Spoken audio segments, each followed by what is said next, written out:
From the Oregon State University Extension Service, this is Pollination, a podcast that tells the stories of researchers, land managers, and concerned citizens making bold strides to improve the health of pollinators. I'm your host, Dr. Adoni Melathopoulos, Assistant Professor in Pollinator Health in the Department of Horticulture.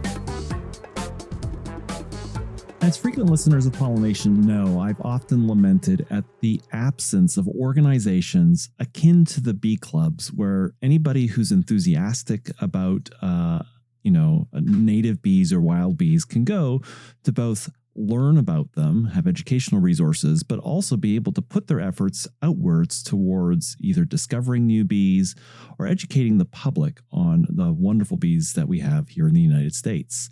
Well, I am excited this week to host what is a very amazing initiative just north of us in Washington State. Created in 2020, the Washington Native Bee Society was created with the aim, and this is from their website, of providing a common location for all of Washington's solitary bee enthusiasts to convene in a semi-social kind of way.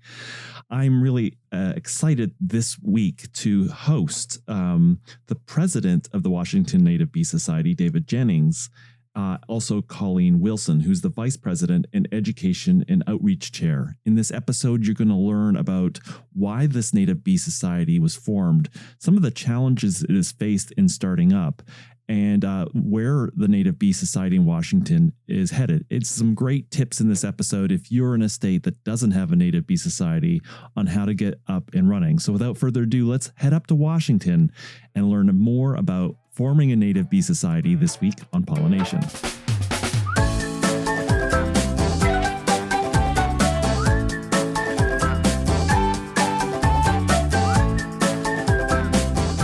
Welcome to Pollination, David and Colleen. Thank you. Thank you for having us. Pleasure to be here. I am so excited to have you here. I, for a long time, have been watching with envy of what's going on in Washington, in that Washington has now formed a Native Bee Society. And I want to just begin by asking you both the question of what prompted you to form a Native Bee Society? Well, Andoni, the Pollination podcast was one of the part of our origin story. I had been working with two separate Native bee focused organizations and doing research, trying to find one centralized, one authoritative place where I could go for resources and connections, and couldn't find it. I couldn't find one specific to Washington State. I wanted something similar to the Oregon Bee Project. And in July 2020, you had a podcast with Sarah Johnson from the Native Bee Society of British Columbia. And I was right. Like, that's it. That's what I'm looking for. That's the ticket. And so I contacted her, and it went from there. But that's what prompted me. That's wonderful. I was going to say, then you reached out to Lisa and Joe and made it happen. Well, I reached out to Sarah, and she connected me with Lincoln, who connected me with Lisa and Joe, and then Lisa got David on board. So it's been a snowball effect. Well, and so with in your case, Colleen, you were looking for resources to sort of, is scattered around in various places, and you wanted something kind of where everything could be housed. David, how about yourself? What was your what was your attraction to forming a society rather than just doing the work as you all had been doing independently quite brilliantly for some time?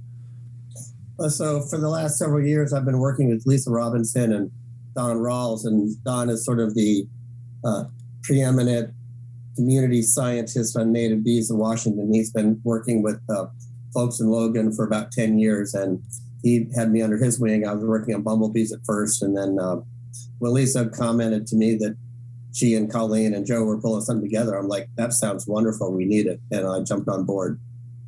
Okay. All right. Fantastic. And it was, I guess that's, one of the things that I learned here in Oregon with the Oregon Bee Project was there were already wonderful initiatives going on. There was already out in Eastern Washington, you had, an extensive collection of native bees and skills that were developing out there. And, on the West side as well, outreach and education that I always, I remember coming up to a meeting at the Seattle, at the zoo in Seattle, and just seeing all the various initiatives that were going on already. And I was envious. Well, and that's what I found. I found a lot of really great groups, but no connector. And that's what I hope to be, the connection, or, where people could share resources. Well, tell us a little bit about that connecting vision. So, what is the mission of the society, and what kind of what kind of activities would you do are you planning to do or have done to kind of bind everything together into something? Well, the goal. Okay, so what Washington Native Bee Society is, or I hope to be, is an opportunity for native bee enthusiasts to meet each other, to connect with each other, and gather information and share resources in an effort to support native bees in Washington State. And hopefully through outreach and education, we'll also be able to create new bee enthusiasts in Washington. I think, currently, our first year was a building year, just setting the foundation of everything. This year, we've had the opportunity to do meetings, monthly meetings via Zoom. And so anyone in Washington State or beyond can join us on the Zoom meetings. And that's part of the, getting information and meeting each other. And over the next year, I think we hope to do more outreach and education. So I would echo that and say outreach and education and advocacy for native bees is an important part of our mission. And the other is native bees and their identification is not an easy subject to get your hands around. So we are looking to, as part, and I'll give Colleen a lot of credit for this. At the beginning of the meetings, we have people send us photos of bees they've seen, and we talk about how you would identify them, at least to genus. And that really lets it be a very participatory interaction with other people around the state who are taking really good pictures and posting them. So, let me get this straight. So you start these Zoom meetings with people, it's kind of like a show and tell, and then people, feel, I imagine the feeling is that, I'm in a community where I can be supported. Like if I have questions, that must be a really great kind of building exercise also just like, I finally get to know what this bee is. I hope it is. I hope that's the intention. So I hope that that's how people feel. I know I get a lot of pictures every month and I put them into a pretty basic slideshow, but then we get, when I get to someone's images, they get to talk about where they were, what kind of flowers they were seeing, what kind of bee activity they were seeing, and then they might get some input from the group about maybe what type of bee it is or other information. And what is really nice is on our board, we have folks that are very well educated in native bee taxonomy, like Will Peterman and Lisa Robinson, who can look at the bees and very quickly get them to genus and really discuss the whys of what they're looking at. So that's a wonderful resource that we bring to other people who attend the meetings. I just wanted to maybe ask a little bit about why, I was thinking the difference between Oregon and Washington is we have a state-led, initiative with, volunteers that are couched below it, but they don't have an independent society. And I've been thinking about this, watching the example in both Washington and British Columbia of forming a society. This is kind of its own independent entity. Tell me a little bit about that dimension of it. Like, how did you envision maybe having that as being kind of a critical piece of binding people together? I'm very fascinated. I don't know if you've thought about that question, but I'm very fascinated by this because, of course, as I've mentioned previously, in the beekeeping world, you have independent bee clubs. You have places where people can just kind of come in, feel comfortable. It's run by volunteers. It's kind of like its own. But tell me a little bit about the society specifically, like the idea of the society and how you've thought about. And I know I didn't send you this question in advance, but I'm very curious about it. Well, I agree. I think we're still working through that. And I think that right now, we've got a core group of people that's in the board, and we've got other people. But I would like to find a way in the next year or two, if we can call it post-COVID, maybe, but anyhow, where we can actually meet and interact with individuals and smaller groups, and maybe within more local Oregon areas. But that's still in the thought process. We are looking at setting up microscope sessions where people will be able to find a space, bring in microscopes, and spend a day or two, sort of like a subset of your bee taxonomy classes, where people could bring bees. We talk about how to use the key to get them where they are, just to start building that base of knowledge. Like you said, we don't really have something like that yet in Washington, although we are starting our own native bee atlas here, which is another topic. But we'd like to make native bees more accessible to more people. I love that. That is wonderful. And I guess maybe that's a great segue to ask, with an atlas, having a society kind of connected to an atlas project of, as you put it, David, people who, may not be trained as professional entomologists making really substantial contributions. Tell us where you think tell us a little bit about the landscape of Washington and where you expect there to be some, real nuggets of bee biodiversity. What are some of the areas that you as a society are excited in learning more about? Well, I think we are doing, working with Department of Ag, to pull together a checklist of all the known species that occur in Washington based on past collections. And they're about to get that finalized.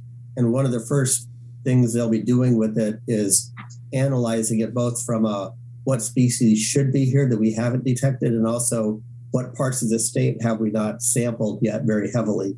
So that'll really help guide us fill in some of the gaps, either geographically or species-wise.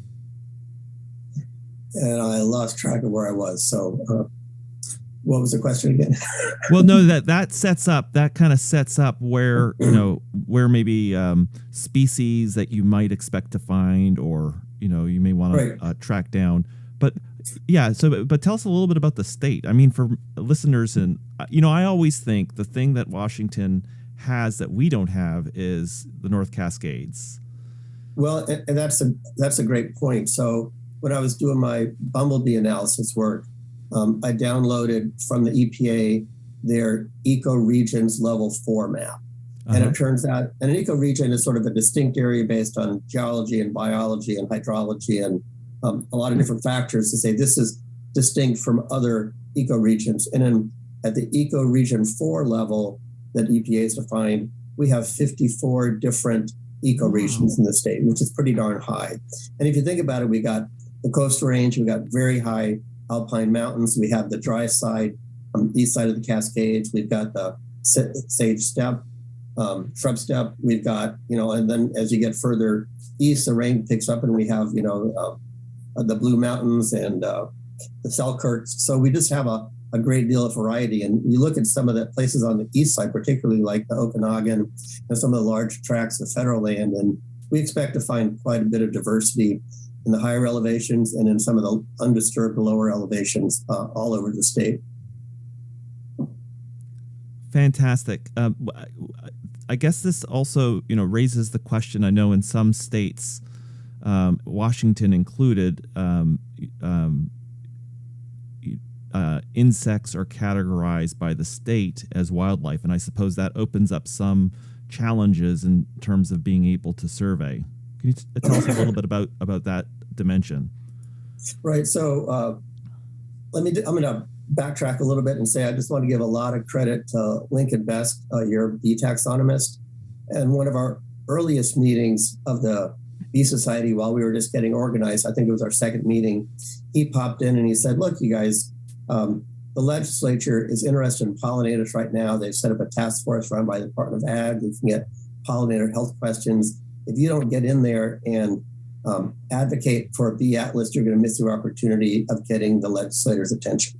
So at first I'm like, we've only been like organized for a month. That's just a little premature for us. But I thought about it, and I do have a little bit of background in sort of conservation biology and conservation politics, and recognized that it was actually absolutely right on target, that if we didn't seize the iron while it was hot, we were going to really miss an opportunity for years. So I spoke to other members in the Bee Society and took the lead to work with the Pollinator Health Task Force, and they actually really enthusiastically embraced the concept of setting up a bee atlas similar to the Oregon Bee Project. And so they went to the legislature, and the legislature was supportive enough. They actually set up a permanent position for a bee taxonomist for Washington to support the bee atlas efforts. So, which I know there's an advertisement out now. So if you are a bee taxonomist who's looking for a fascinating challenge, yes, we'll put the application in the show notes. I think that, I don't know when this is going to get published. I know that they'll be doing we know that there's a lot of interest in the position, and people that are waiting for the announcement to come out. I think they're only going to keep it out for 3 or 4 weeks before they start doing the first set of, do we have anybody we want to interview? So jump on the opportunity if you can. We'd love to get you. Oh, and just the other challenge of being in a state, and I imagine other states like California are in this situation where insects are considered wildlife, and that does in Oregon, Idaho as well. This is not the case. So we have to obtain permits to get permission to collect, but we don't have the same. There's an additional layer of permitting in states like Washington. Yes. So once we started looking at developing a bee atlas, I went to the department. So in a previous life, I was a state Fish and Wildlife commissioner, and I have a lot of loyalty to the Department of Fish and Wildlife, and went to them and said, look, as we start surveying for all these bees, we expect to find county records and state records, and I would love to have them found on wildlife lands, wildlife management areas, because that really points out to everybody the value that our wildlife management areas provide to the state as far as biodiversity and native pollinator habitat. And I was a little surprised when they said, well, for you to actually catch anything in a net, you have to get a state collecting permit, because in this state, insects are considered wildlife, and you can't collect wildlife without a permit or a license. So we had a conversation around that. I think everybody recognizes that's, as the legislators wrote the authorizing environment language, what we call an RCW, they really were thinking of wildlife, and this is my opinion, they were thinking of wildlife as vertebrates and endangered species. And so they said you can't do anything about them. When I reached out to our legislators last session, they were very much open to modifying the language to recognize that, it's strange if you can kill a bee with pesticides because you're scared of it, but if you stick a pin in it and look at it under a microscope, you're breaking the law. So they recognize that sort of a challenge to that doesn't make a lot of sense. And so we'll be working with them this legislative session to look at how we modify the existing revised Code of Washington language to allow, and I'm hoping it's going to be terrestrial invertebrates, not just bees, to be captured as long as they're not a state or federally listed or species of concern species. And I'm optimistic that's going to be the case. I think when California tried to say you can't catch any insects, they got a pretty big pushback. And it really does hurt science as a whole, and it hurts people's ability to connect with nature. So there's a lot of positive reasons for letting people collect insects. It's an entryway into the biological sciences when you're a kid, for example. So I'm optimistic that we'll be changing the current approach to bees and permitting, and allow us to do it without a permit as an individual. I mean, the whole bees in your backyard book is just a great tool as we work with our legislators to say we're not even allowed to look in our backyard for the bees. So I'm optimistic. Well, and I imagine from a conservation perspective, if you don't have detailed range maps and you don't have a species inventory and you don't know where species are, it makes conservation decisions very difficult because you're really functioning with a data deficient kind of picture of the world. And I start off with a conservationist perspective. And one of my mantras that I got from the Reef Environmental Education Foundation was a phrase, learn them, respect them, protect them. And what we find is if people don't think about a species, they don't think about a species and they don't care. But if you get it on their radar screen, they have a lot of empathy for other species. But by not allowing people to interact with them, you don't really have that. So we look at getting people interested in native bees as a very important conservation initiative so that people appreciate the value of our local pollinators. Colleen, I think that's wonderful. I love, and I guess that's really kind of purposes the society. This is kind of like, really digging its roots deep into, everyday life and people who are doing things. And when you look forward to, I have joined, I've been invited to the social media page where really wonderfully some great pictures, some great little snippets and education about the native bees of the state. But when you look forward to like the next few years, what is, the society's vision for outreach and education? What would you kind of, your biggest hopes? Oh, biggest hopes. I wish I hadn't thought this through completely. But I would love to see, outreach throughout the state over, during the summer months, the, bee season, where we can help people, like David said, if people don't interact with the animal or bee or whatever, they're not going to care. And when I have participated in outreach, very often people love to talk about bees. They come up and they see bees and they're like, they just want to talk about them. But most of the conversations are like, that time I got stung, or when all these bees came out of the ground. I'm like, but those weren't bees.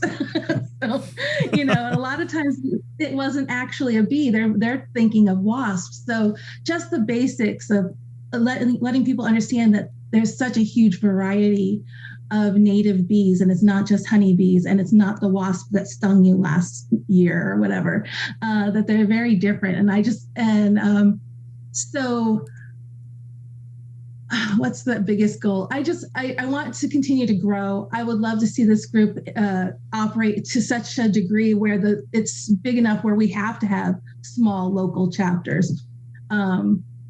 But currently, I just would love to get more people involved, especially people from the east side, because we don't have as many. We don't have as many people from that side of the state, and we do have ways for people to get involved. Yeah, tell us about that. So you're a listener in Washington.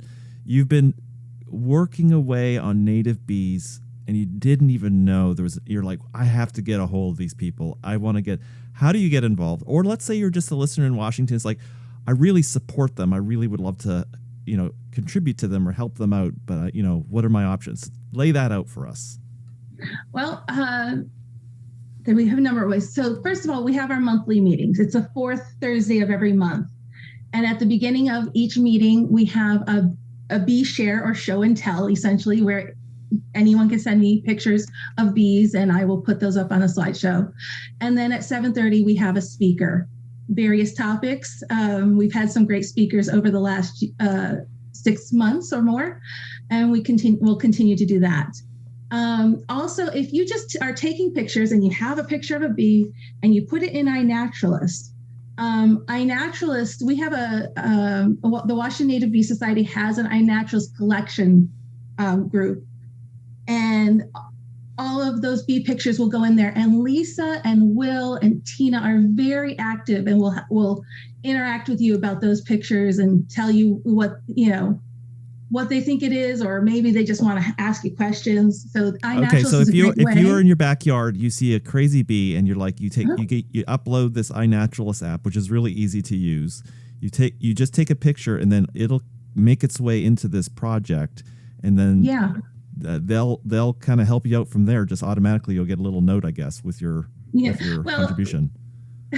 Hopefully, yeah. I mean, I can't say that they'll see every single bee that's posted in Washington State, but they do try. Okay.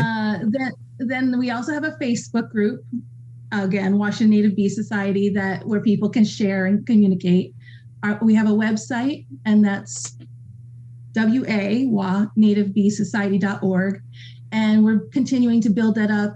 On there, you have an opportunity to join as a member. David, off the top of my head, I can't remember how much it costs to be a member, but you don't have to be a member to go to our meetings, though. But if you, but you can join as a member, and you'll get the email invites and email notifications about our activities. So, and I think there's an Instagram group too. So we've got that covered. Well, and I guess to join oh yeah, I was go just ahead. going to back up a little bit and say one of the best outreach tools that we're about to have we have a very talented and diverse board. Joe DeLugo is our webmaster, and he's an excellent native bee photographer, and has been putting together a poster of native bees of Washington, similar to the poster you get if you get the Great. Birds in Your Backyard poster, except it's all Washington State specific bees. And so we really see that as an outreach tool that's going to be very effective. We've already had retailers ask us if they can get copies so they can sell them for us because it's so attractive. So I think just exposing people to the diversity of what native bees look like is going to be very helpful for our advocacy purposes. Okay, I got two questions. So the first one is, let's say you're listening to this podcast and you want to join the Zoom meeting. Well, how does that happen? You just send an email and you. Yeah, if you go to the website, the WANativeBeeSociety.org, if you go to the website, there is a place to register for the meeting, and then you'll get the email invite for the Zoom meeting. And let's say I'm a nonprofit in Washington and I'm listening to this and I want to get some of these cards. How does that work? Are you saying the posters that Joe made? The posters, yes. Yes, we will let you know, because he is currently just at the printers right now. I think that's his job today. He's going to the printers and getting it taken care of. So once that is up, we're gonna figure out how to get them to everyone else who wants them, and that might be through our website as well. Okay, well we will have the website in the show notes, and I really encourage anybody in Washington who's interested in native bees to reach out, attend the Zoom meeting, and become a member of the Washington Native Bee Society. This is such an exciting initiative, and it's been, every time I just turn my shoulder, you guys are doing something new and wonderful. It's just amazing how vibrant and dynamic your group is. And we don't restrict our membership to only people in Washington. If you live in Delaware, we're happy to have you as a member. Well, my membership is in the mail then. Sounds great. Thank you so much for joining us today and sharing about the Native Bee Society. And I think this is a great call out to, Idaho, but also other states to maybe consider this as a great model for, as Colleen put it, to sort of bring the various strands together and kind of work together in native bee education, outreach, and conservation. Thank you so much for joining us. Oh, thank you for having us. Thank you.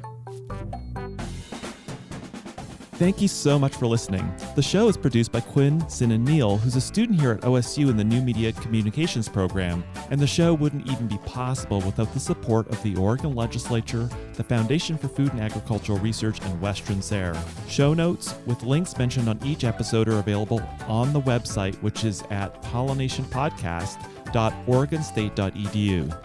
I also love hearing from you, and there's several ways to connect with me. The first one is you can visit the website and leave an episode-specific comment. You can suggest a future guest or topic, or ask a question that could be featured in a future episode. But you can do the same things on Twitter, Instagram, or Facebook by visiting the Oregon Bee Project. Thanks so much for listening, and see you next week.